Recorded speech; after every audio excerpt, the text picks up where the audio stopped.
Welcome to Triple Blockheads. Back set, block down.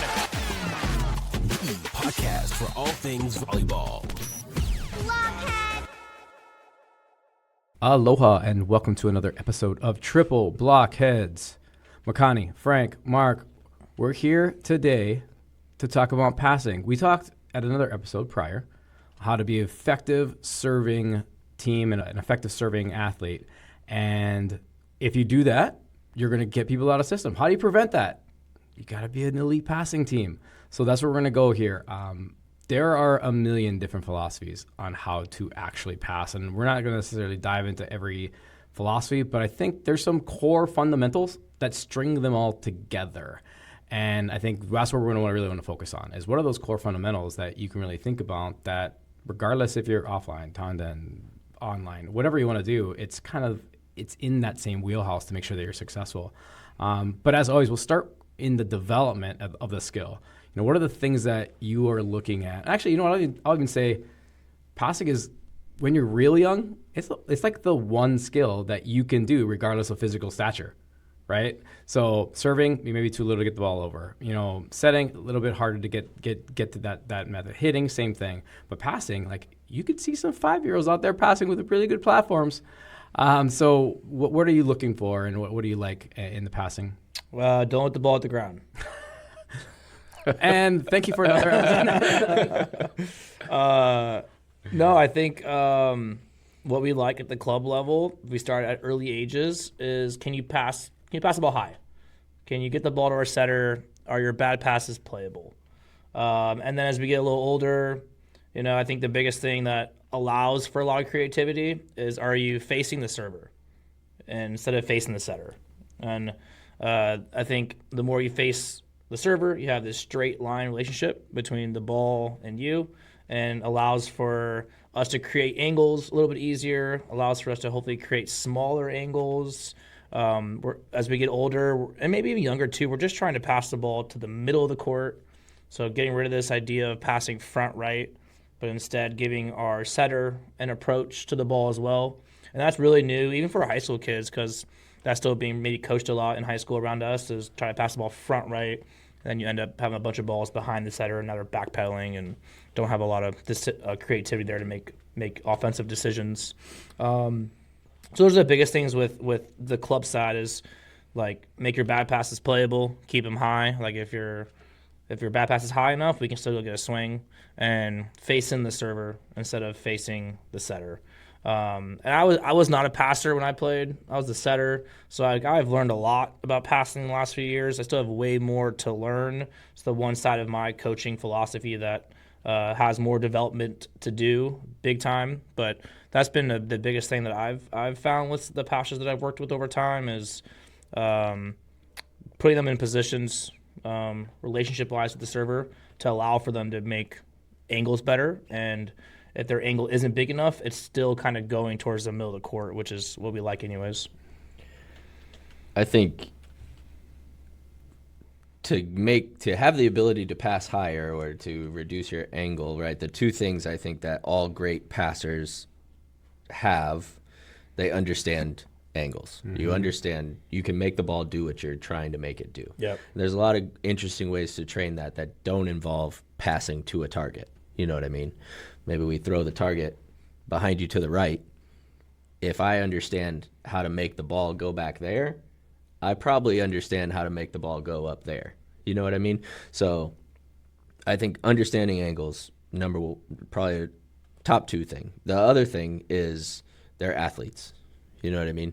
If you're standing straight up or you lose your athletic posture, your pass is going to be not as good, just immediately. So how can I retain my athletic body position, whatever that looks like for you, and do I understand how to make the ball go where I want to? And that's an angle perspective. I think if with those two things, you can get into a lot more specifics, and we can dive into more. How do you train or work through some of those concepts?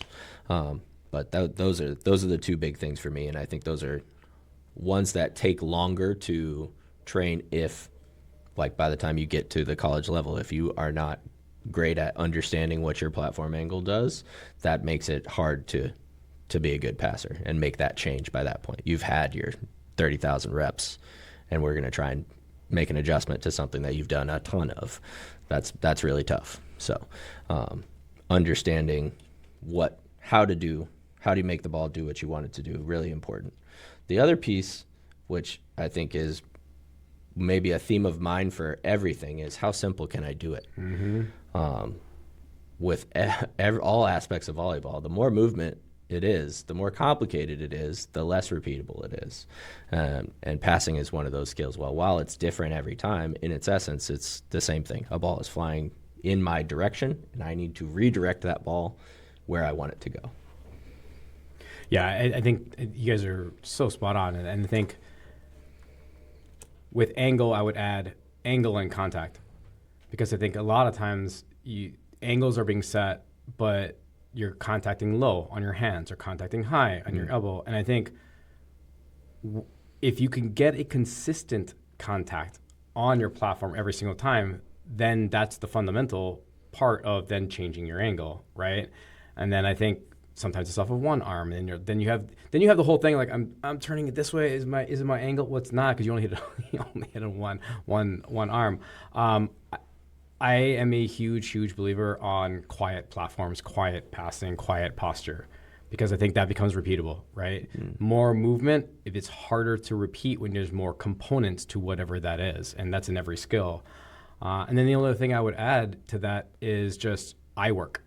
I think as a serve receiver, your eye work on understanding the server, understanding the angle in which the ball is coming at you, understanding your eye work on relative to where that's coming, and getting your eye work into your platform, right? All of that eye work creates a consistent contact point for then the result to be where your angle is to target.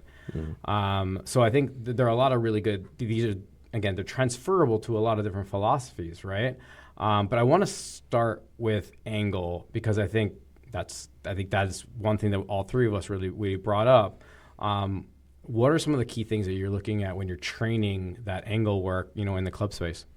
I think the biggest one that resonated with me, what you just said, that I feel like I'm saying to a lot of my passers, is where are you at on the court, and then where's the ball coming from, and letting some of that dictate maybe the angle that you would like to play if the ball allows you to play it.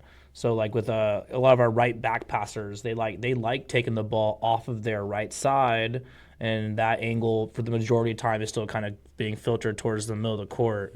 So we're repping that out a lot with those situations. A right back passer, a left back passer, them maybe on purpose taking the ball outside their body and on purpose using angles, and not letting themselves get so caught up in trying to get behind the ball, and then sacrificing maybe their posture to do it, and ending up with maybe a poor angle because of it.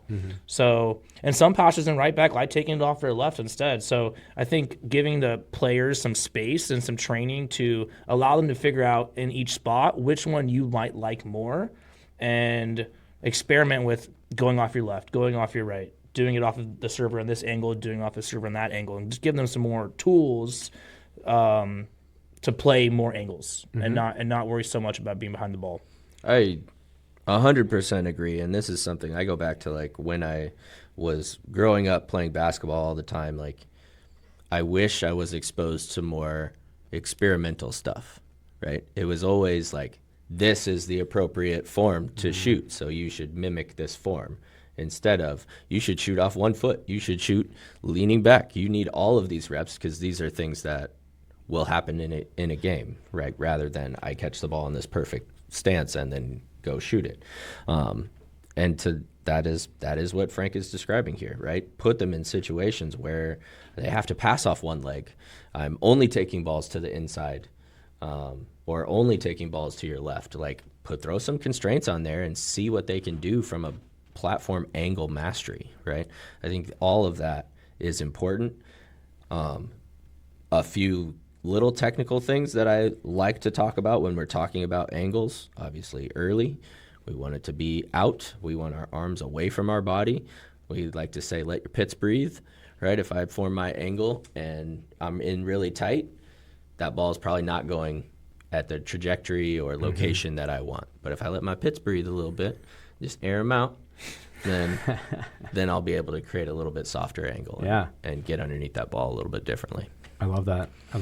I think the one thing that when coaches talk to their kids about angles, I think you also have to talk about their footwork, because wherever your feet are changes where your angles are going to be.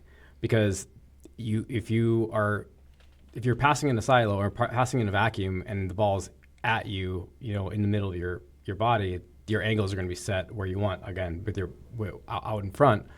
I think understanding where your feet are, where the ball contact is, and then understanding what angle to adjust to then make sure that the ball is going to target, I think is really important. It's, step 1, step 2, step 3 in that angle set. I also feel like when you're setting that angle, freezing that angle, and again, early staying, freezing, a lot of times we're bringing that angle and breaking that angle too soon. And when we're breaking that angle too soon, we're bringing that ball back wherever that is, especially early on, right? And especially when we're a pin and we're trying to do something, go hit. Then I got to do something next, right? I need to pass quick. I'm getting my arms back out, and now I'm going to my transition. Well, pass first, freeze first, and then go and make that transition out from a development standpoint. I think that's an interesting take. I think I have a slightly different view on that. I like to think about your passers as almost separate people from the waist up to the waist down, right? The waist up is about forming an angle and telling that ball where to go.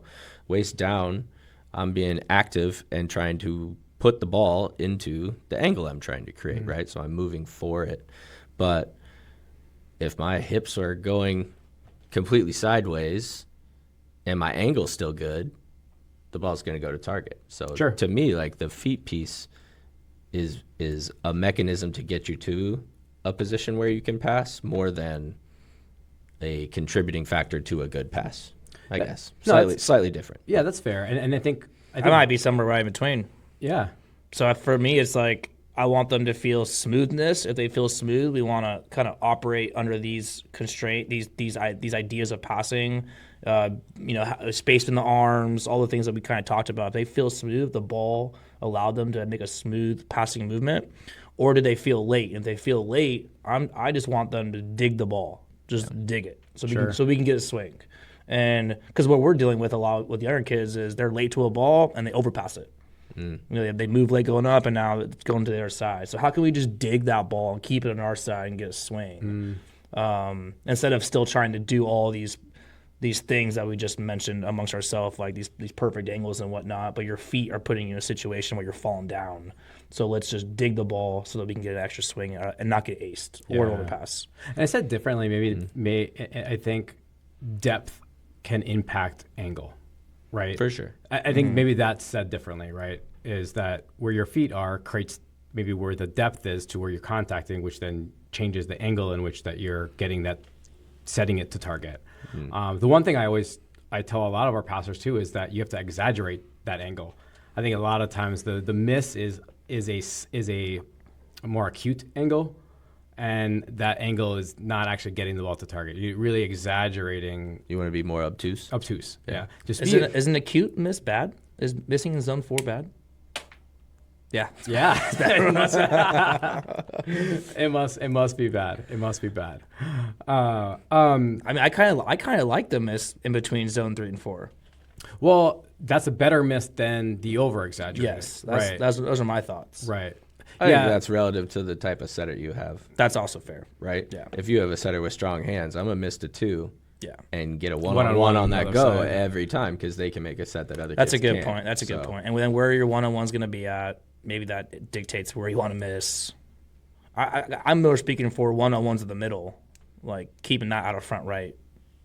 See, you still get one-on-ones there. Like, once you get pushed back, if they're in a true read, or even if you're fronting, I doubt that they make that move all the way to zone 2 in case they do set over the top to the go and they get the one-on-one. We like to, this is slightly off topic, but I think important. We'll talk about natural gaps in a block scheme. Yeah, so yeah. in a natural read, right, you have your normal block base ones in the middle, and then they're pinched on the sides, whatever. Yeah. We want to talk about setting the middles into those natural gaps. One Right. of those natural gaps is getting pushed back into 2. Okay, yeah. And now we're in a one-on-one automatically. Your normal quick set is into space, and that's what we want.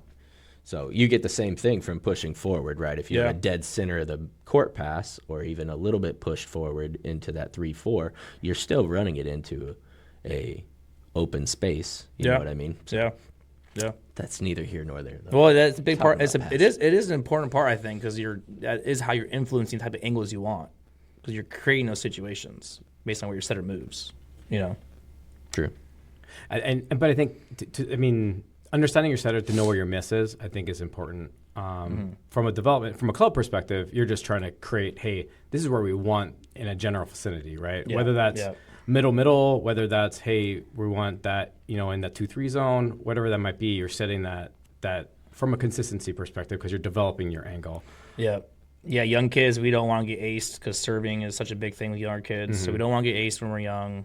And then, so you're developing some sort of service seam responsibilities within your team. Probably the first time they're hearing that stuff for younger kids. And then as you're getting older, you're getting a little more complex. Yeah. And I think that's where I was going to go next a little bit is so that's your individual passing. And I think from a system-wise, right, do you guys like just lane passing? Do you like short right, long left? Like what types of things do you guys like to train? We've done everything. Lately, I've been just seams left or seams right and making it a clear responsibility. Kind of like sand. Like I got your right. I got Yeah, this seam. yeah, I'll yeah, take yeah. seam. Honestly, we You did got that. We straight did it at in you college and go. too when I played. And it was a big thing in California when I played too. It wasn't until I started maybe doing more high school girls stuff we were doing short right, deep left, or short left, deep right. But I started doing, this is more a recent thing, I went back to doing seams left just to make things a little more general, a little more basic, easier to define between the players. And then we'd give liberos maybe both seams if she wanted it. So that's where I've gone to lately so that I can allow the offensive part to be a little more complex and not the serve receive part to be complex. Gotcha. But I think I like to operate from just a general where are they serving from, right? If they're serving from zone 1, when I face my hips, right, I got your deep left, I got your short right, same thing from 5. Now I got your short left, deep right. Those are like the traditional values. Ultimately, I want the best passers to pass the most balls. Agreed. So to me, it's about shrinking responsibility or pushing kids or late shifting. You know what I mean? Like, how do you get your best passers that they don't want to pass more balls? And you can do a lot of manipulation with location on the court and how much court they're responsible for, especially if you got a team that is trying to serve, let's say, 1 to 5 at your front row outside. Let's just pinch that middle back that isn't a libero over right on top of her. So they got 2 people right there, and then the libero that you don't want to serve at has the whole other half of the court. Now, that's tempting for the opposing coach. Do I serve into the big empty space with the best passer in it, or do I still try and get into a very small space the kid that I want to actually pass that ball? So I think you're just adding extra layers of decision-making that forces harder thinking than just I can rip at this kid because she's in zone 5 and hasn't moved from it that whole time. You know what I mean? But I think that's where, our coaching can support our players to be successful, right? By putting them in positions that they do well. So to your point, like if we have a lib who is really good at serve receive, hey, you have half the court and then we're going to split the other 2. And, they'll have a smaller portion of court to pass, a little more successful because it's more finite in nature.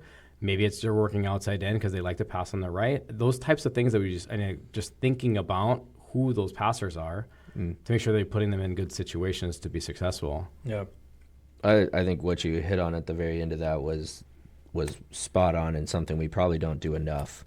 But if your left back passer really likes taking balls on her left side, don't hug her to the sideline, Right. right? Put her in a position where she can take more balls with her left side. I think that's an really important distinction that I don't know that players even think about all the time. I know it comes up in our gym. It's like, where do you like to take that ball? Oh, over here. Okay, you realize you're standing on that line, and you will not take a ball on that half of your body the whole time. So, like, how do you get where you want to do your strength? Yep. I'm here for it. I mean, there's a lot of times where I'm getting muscle memory through whether it be club, through high school, whatever it is. I stand here. And I stand here in this situation, so I'm going to stand here. Instead of, well, why? Yeah. How can I put myself in the best situation? So Yeah, maybe I'm great with my hands, and I need to be 2 steps forward so I can take more stuff with my hands. It's like there's so many ways to maximize your personal ability within the constraints of rotation rules and everything else. You need the self-awareness, and you need a coach to reach out and be like, hey, how do you like to pass? How are you best? And if you have stats to back up and confirm that they are correct and that's the best way that they pass, it's even better. even better. Or if you have stats to refute what they're saying is the best way they pass, even better. I want to know how we get the person that we hide in serve receive. How do we get the ball to stop hitting their kneecaps? You gotta jump. You gotta jump. Like, you're hiding. Don't get hit with the ball.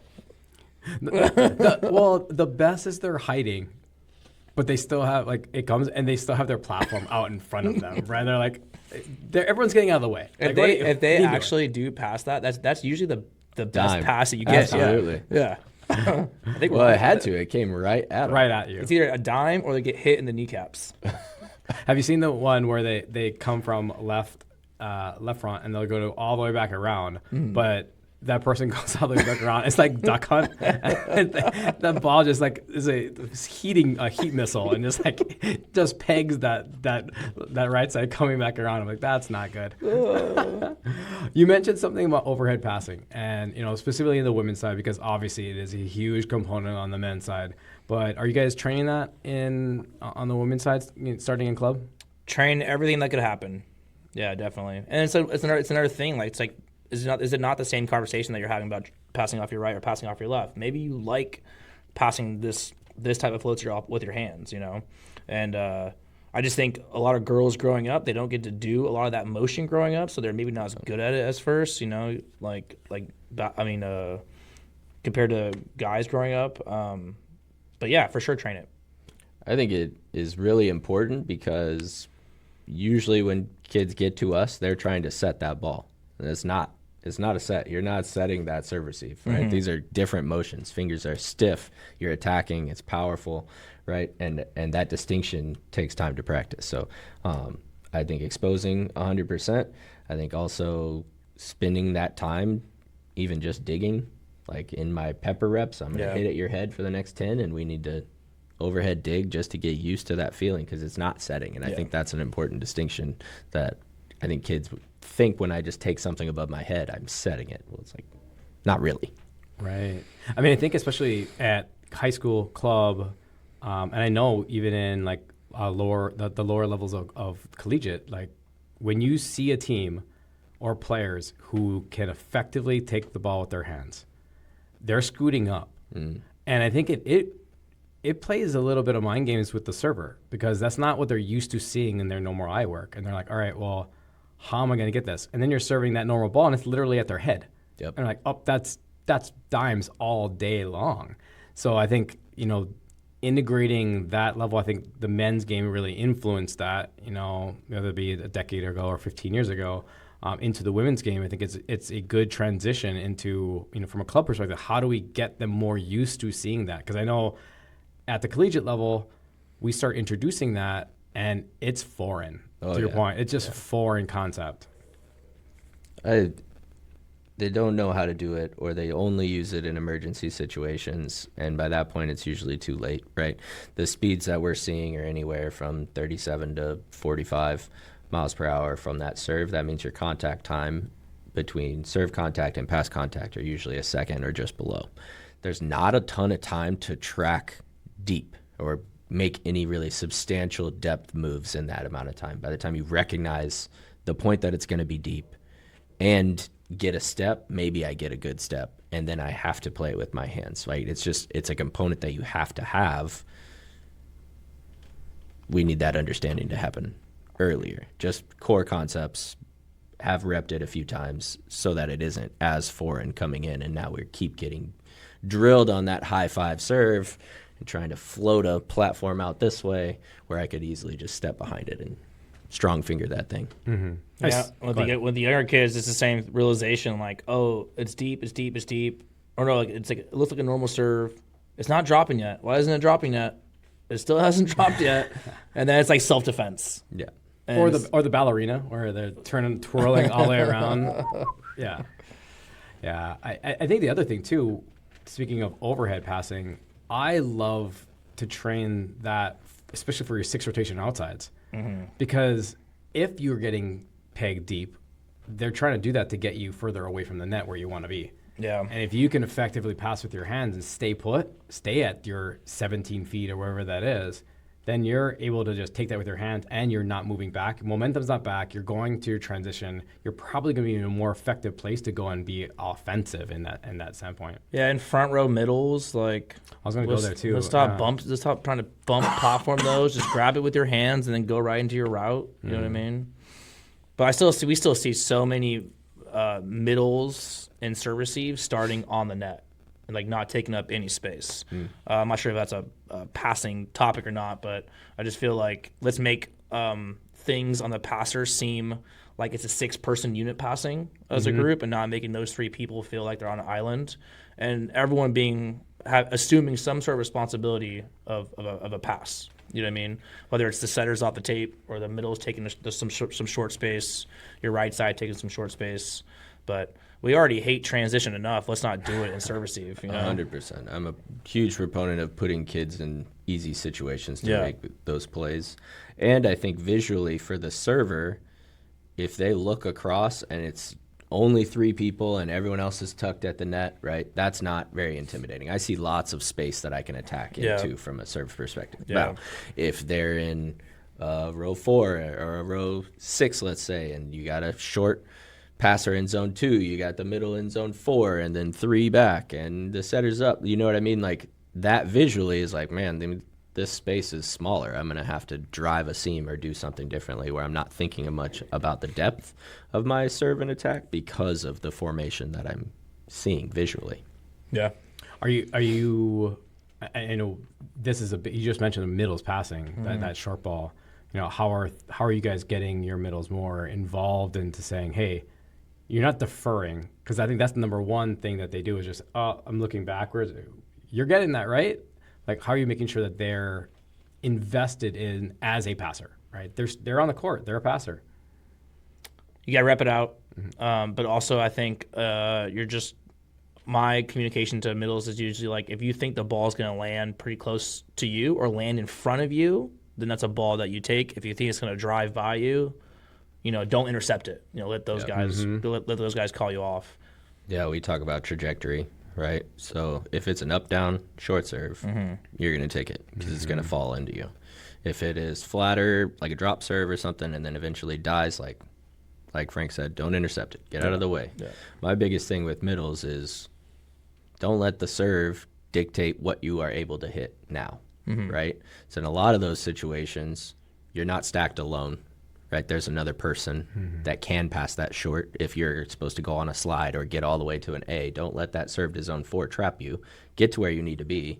Communicate before the play who needs to take that short serve, which is the outside that's pushed up next to you. Let her take it, and you get to where you need to go. It's like that's the biggest. As someone who trains middles, that's one of my biggest pet peeves is when like they continually get pinned to the sideline because they're waiting for the serve to happen. No, go. Get. As soon as you know it's not a short serve that you have to pass, get to where you have to be so we can run our offense. Yeah. That's what they're trying to do. That's what they're trying to do. Yeah. So I think that the last thing I want to kind of really bridge on, and what's the saying?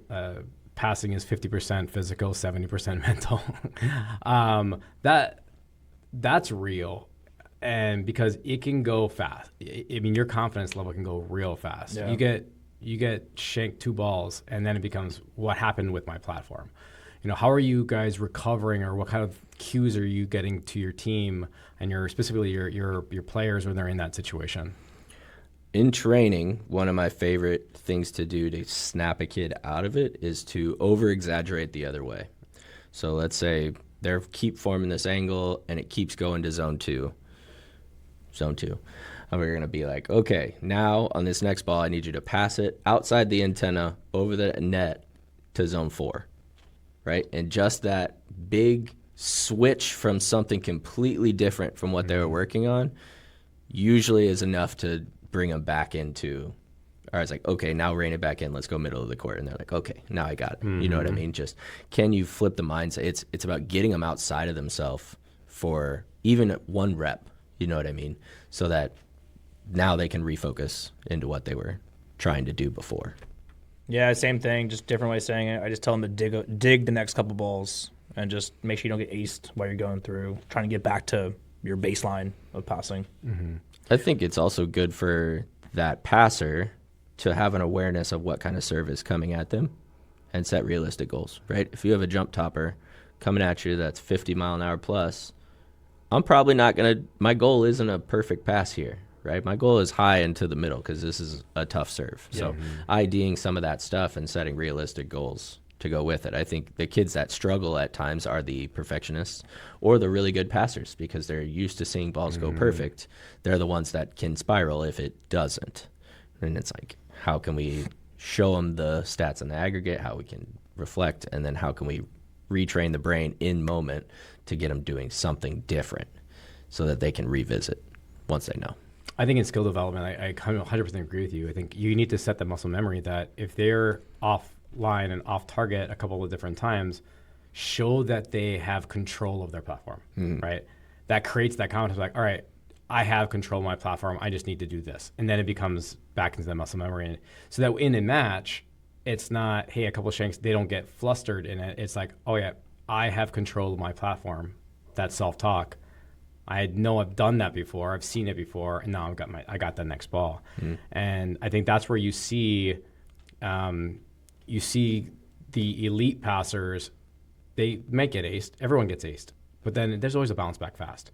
And the ones that are marginal passers can go in, and then you get hit. Hey, go stand in the corner over there. I'm going to bring somebody else and push you out. Yeah, which is like the thing that nobody wants to do, right? I think you mentioned control in that, and serve, receive, and passing is one of those things that you don't have a lot of control over just inherently, right? You're at the liberty of that ball floating and doing what it's going to do. One thing I've liked recently is how USA has been training passing after not this Olympics, but the one previously, and it was pick a side. Right, so initially, when that serve is hit, you're going to decide whether I'm going to take it on my left or my right. Okay, what that does for me is give me control over the situation, right? A little bit, right? A little bit of ownership. I'm going to take this ball on my right, no matter what. Even if it floats to my left, I'm going to slide to my left and still take it on my right. That's me taking control in the same way that I think about fielding a ground ball in baseball or softball. Right? If you sit and wait for it to take a hop, it's going to, and it's going to be way harder versus give yourself control and kind of attack this ball a little bit. That's the same concept to me from a serve receive perspective. I don't know where it's going to float. I don't know exactly what depth it's going to be at, but I know I'm going to take this ball on my left side, and that is giving me ownership over this situation just a little bit differently. So if you have a kid that's struggling, give them that. That's one way to get them out of that space. It's like you have to take it on your left side. Take that ball on your left side. And it forces a little bit of perceived ownership, even though the ball's still going to float and do what it does. Yeah, I love that concept. Yeah, the passers that continue to go into the black hole are the passive ones. If you're aggressive and say, I'm making a decision, I'm creating whatever control I can, they're the ones who kind of slip out of it way faster. Right? For sure. Yeah. Well, great discussion. Got to pass to hit, right? So with that, thanks for joining us for another episode of Triple Blockheads. Go ahead and find us at our social at Triple Blockheads. It's always a pleasure, gentlemen. A lot of fun. Really good. Loved it. Pass it up. Bump Blockheads. it up. Got a bump. Blockheads. Thanks for checking out this episode of Triple Blockheads. Make sure you like and subscribe on your favorite podcast platform so that you never miss an episode.